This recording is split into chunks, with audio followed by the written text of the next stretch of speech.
Hello, I'm Dr. Lorelei Corcoran, Professor and Director of the Institute of Egyptian Art and Archaeology at the University of Memphis. Welcome to the 18th Annual Legacy of Egypt Lecture Series.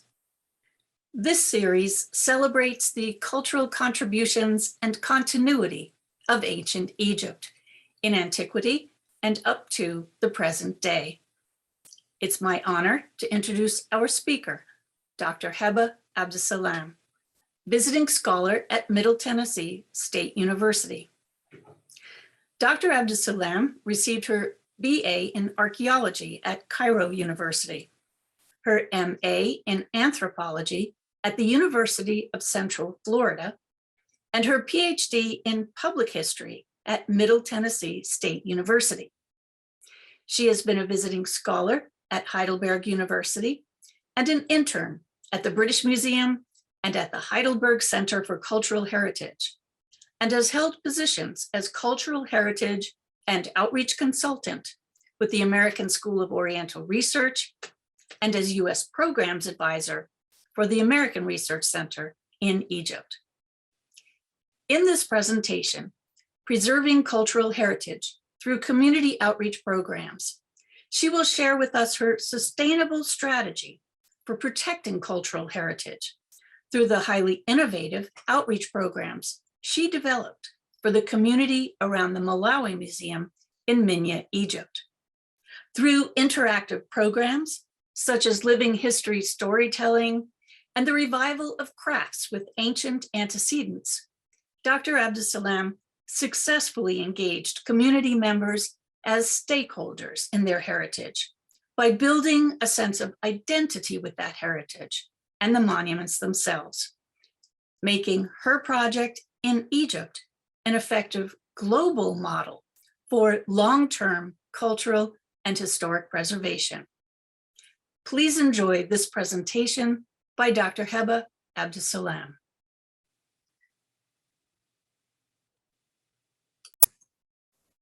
Hello, everyone.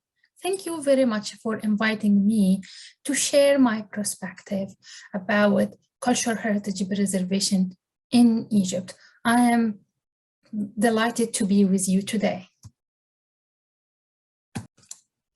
Before I start my presentation, I would like to share a small anecdote with you. One day, there was an Egyptian girl who had a strong passion for history, but her family did not understand that passion.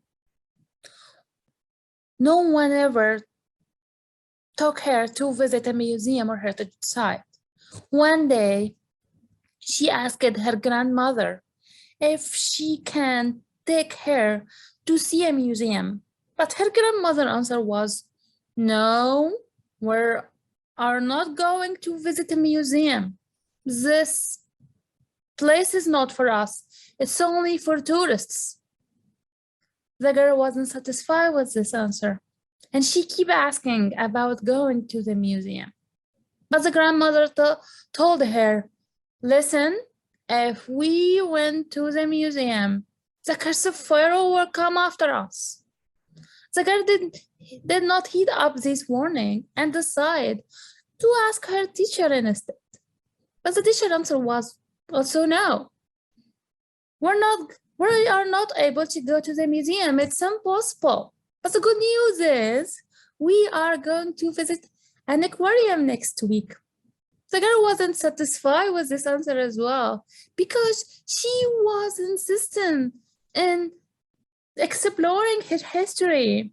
Later on, she decided to study history and archaeology.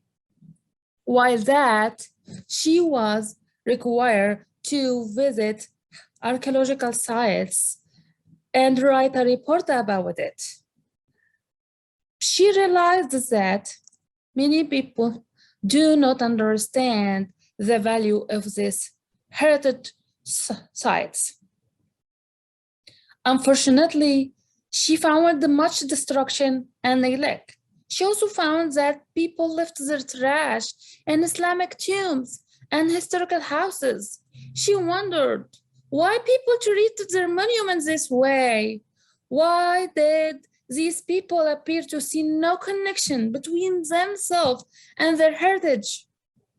She also wanted to understand why her family never paid any attention to their heritage.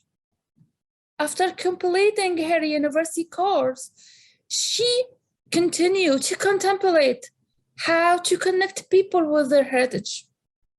Following the Arab Spring, the situation got worse, and many more heritage sites were being looted and damaged, and she knew she needed to do something.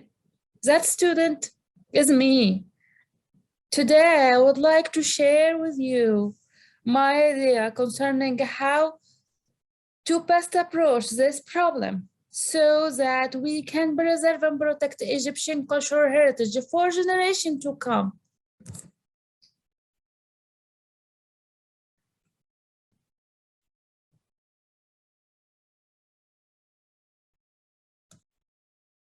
So now I want to ask you a question. I believe you know the answer because all of you is archaeologists and historian. What is cultural heritage? In other words, what is the first thing come up to your mind when you hear these two words, culture, heritage? Of course, you think of artifacts, historical buildings, archaeological sites, paintings, right? However, the concept of cultural heritage has gradually grown to contain all the evidence and marks of human creativity and expression. This would include documents, manuscripts, books, towns, instruments, underwater heritage, and the natural environment. Furthermore, cultural heritage includes intangible heritage, like objects we cannot see and touch, such as oral history, performing art, social practice, traditional craftsmanship, and traditional.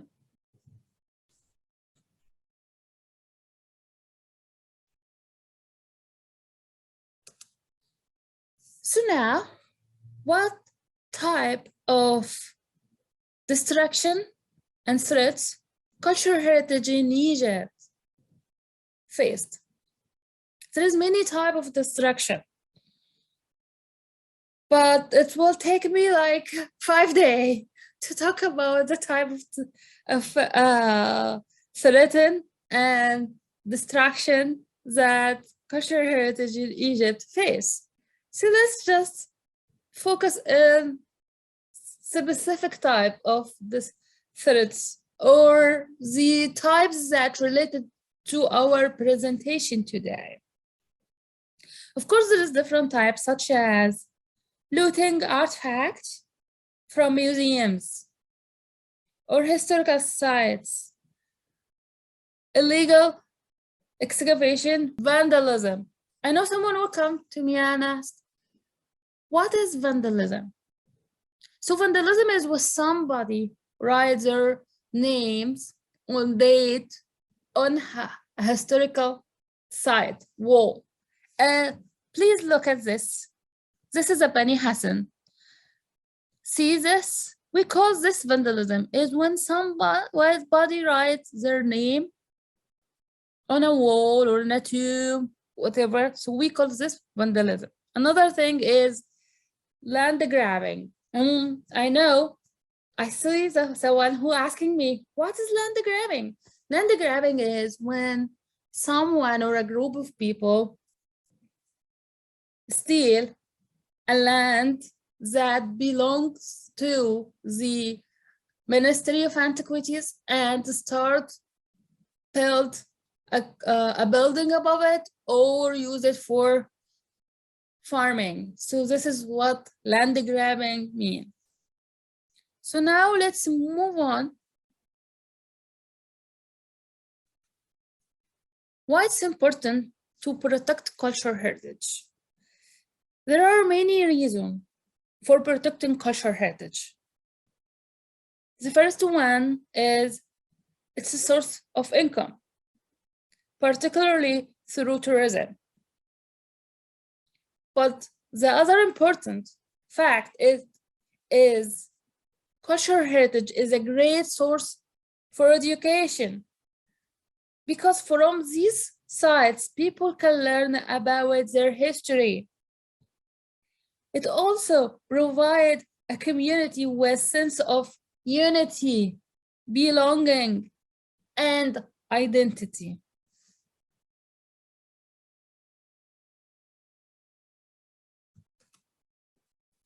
So now let's talk about cultural heritage and Egyptian identity. Because cultural heritage also play a key role in shaping identity, we must engage with some complex issue regarding the construction of identity. In the case of modern-day Egypt, there are numerous historical, political, economic, and social factors to consider, and these bring to us face-to-face with the legacy of British and the French colonialism idea about Egyptian nationalism and Arabism and the aftermath of the Arab Spring. Such issues provide an important conceptual framework for developing cultural heritage awareness initiative in Egypt. Heritage work in Egypt is also informed by the multi-layered, multicultural aspect of Egyptian past, which draw from Pharaonic, Greek, Roman, Christian, Islamic, and Arab culture. I will be discussing this bit more in my case study.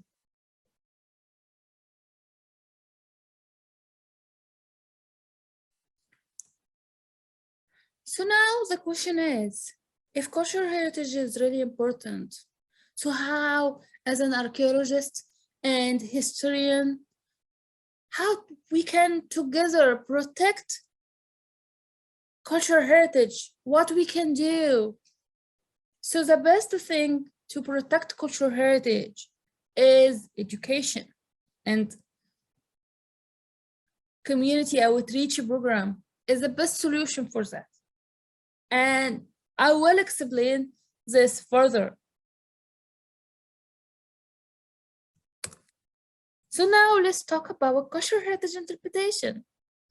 Linking heritage with the community requires a professional interpretation program, although interpretation did not really begin to be recognized in the field of heritage studies until 1988. The first theoretical model for it emerged in the late 1950s with the publication of Freeman Tilden's book, Interpreting Our Heritage. Tilden defined interpretation as an educational activity which aims to reveal meaning and relationship through the use of original objects by first-hand experience and by illustrative media rather than simply to communicate factual information.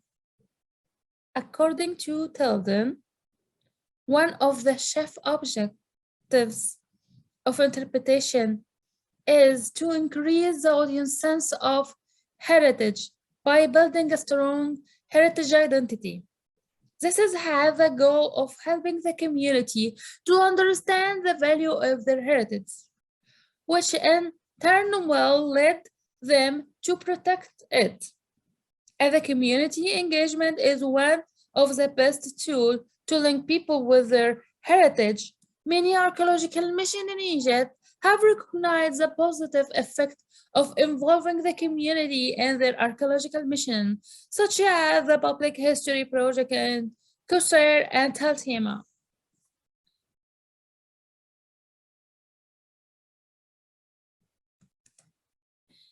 Inspired by this effort, I decided to launch a cultural heritage program in Middle Egypt, where there is a great deal of heritage at risk. The site I choose to develop this program is the Malawi Museum, located in the city of Malawi, in the Minya Governorate. The museum was established in 1963 and housed a collection of artifacts recovered from the site of Tuna Gabal. Much of the collection contained animals, mummy, and statue of the ancient Egyptian god Thoth. And quite a few pieces were destroyed and after the museum was ransacked in 2013.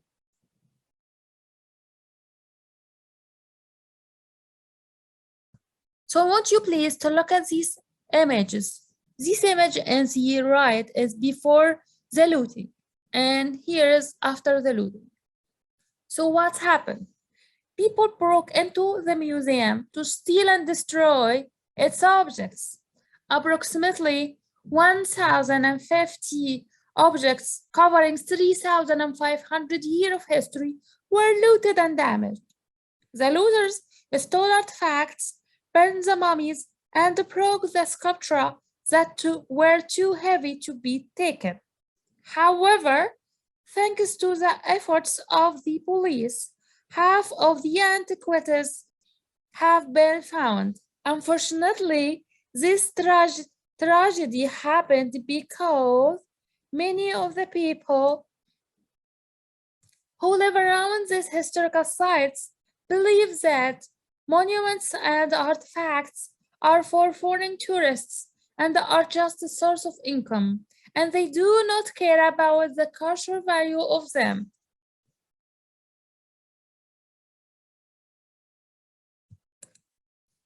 So this is the museum after conservation.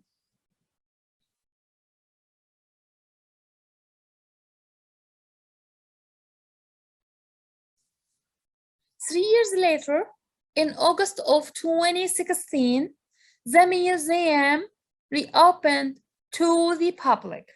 In order to create more encouraged museum stakeholders, we established public outreach program to inform the local population about the value of their heritage in order to encourage better preservation.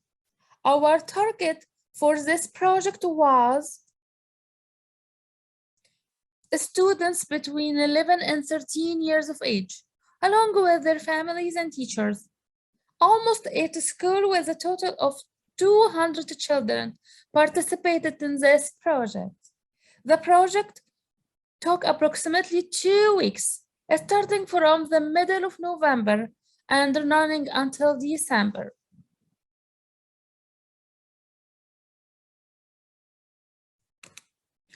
The 5 main objectives for the project were: 1, to create a model for preserving tangible and intangible cultural heritage in Egypt, to find the best way to establish connection between Egyptian and their heritage through the use of Western tools, to protect cultural heritage, to develop new techniques to reach Egyptian audiences, and to train museum staff, instructors for permanent preservation and sustainability.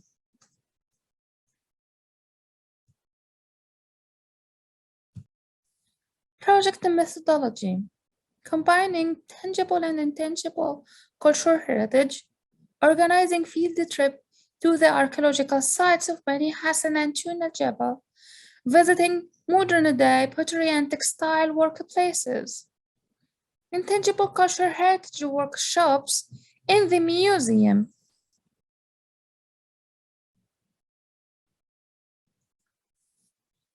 To help realize these objectives, it was important for me to spend time studying the community of Malawi by doing interview and oral histories with the stakeholders to understand their need and interest. I discovered that there is a big gap between the community and their heritage. They all saw the museum as just a place to display artifacts, and most of them expressed little or no interest in history. One of the male interviewees told me, I am a farmer. How can the museum help? What things can a museum offer me during the visits? I asked one of the female participants, if the museum organized a program about crafts, would she be inclined to participate? She replied, sure, I would love to come and bring my kids with me.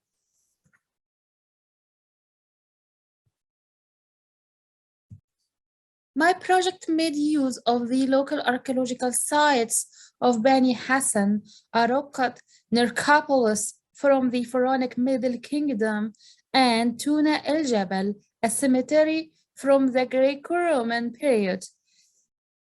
The tomb at both sites contain elaborate wall paintings depicting traditional craft production such as pottery making, jewelry making, basket making, and the weaving of textiles to help the local community understand the link between themselves and the ancient Egyptians.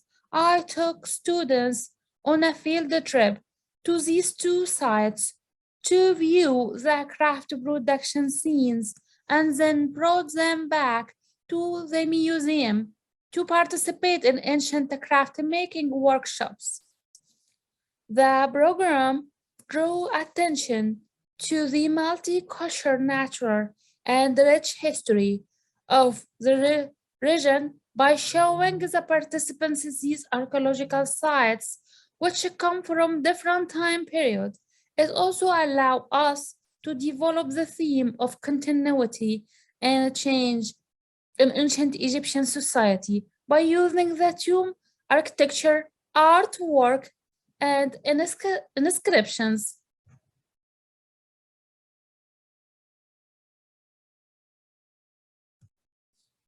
At Beni Hassan, we linked history, math, archaeology, science, and the art using storytellers, living history presentation, puppet shows, and booklets.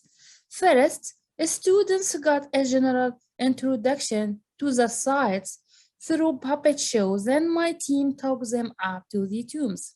The living history method used to present the site, including two actors in costume performing as owners of two of the tombs at Beni Hassan. The first actor portrayed Khanum Hattab, a Middle Kingdom nomarch who was entered in tomb number 3. The actor explained all the scenes in this tomb, and the students got a chance to ask him many questions about his life and his tomb.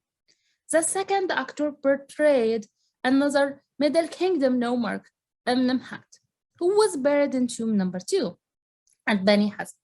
And the audiences got to see these tomb as well and have various scenes on the wall painting interpreted for them. Both actors conveyed to the audiences the tremendous sense of power and authority held by these nomarchs, who during this time of ancient Egyptian history essentially functioned as provincial rulers. Afterward, we engaged them in other activities such as playing a game about ancient Egyptian religion and learning to write their names in hieroglyphs. This activity connected to what the children saw on the walls inside the tombs and also helped them to understand the dual function of this space as temple and tomb.